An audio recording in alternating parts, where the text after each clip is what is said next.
حل مشكلة عدم ظهور الوضع الاحترافي في حساباتنا على الفيسبوك. يعني بفتح الفيسبوك وجيت عشان افعل الوضع الاحترافي ما لقيتوش اصلا موجود عندي في الفيسبوك.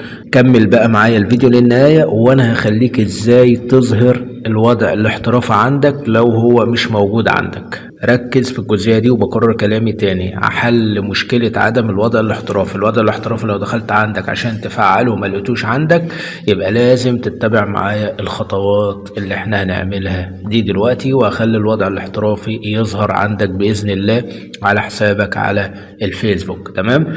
أول حاجة تدخل طبعا على الصفحة الخاصة بيك بالشكل ده كده. بعد كده هتيجي تضغط على الثلاث نقاط دول.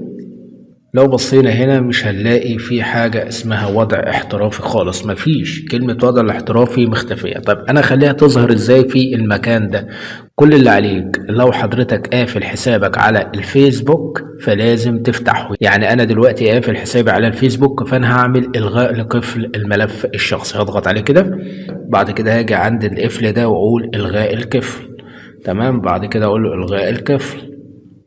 هيبدأ يلغي القفل الملف الشخصي. يعني هبدأ أفتح الملف الشخصي بتاعي. هنا بقول لك لقد ألغيت قفل ملفك الشخصي. يمكن المزيد من الأشخاص رؤية الصور والمنشورات والقصص على ملفك الشخصي. هبدأ أقول له موافق.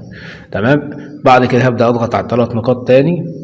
لو لاحظت كده هتلاقي بقى تشغيل الوضع الاحترافي. كده انا ظهرت لك الوضع الاحترافي بتاعك على الفيسبوك. شفت ظهر ازاي؟ تشغيل الوضع الاحترافي. مجرد ما تضغط عليه هتبدأ تشغل الوضع الاحترافي بتاعك. اتمنى اكون وصلت لك المعلومة بشكل سليم. طبعا لو عجبك الفيديو لا تنسى الاشتراك في القناة وتفعل زر الجرس على الكل، واشوفك في فيديو جديد دايما يا رب. السلام عليكم.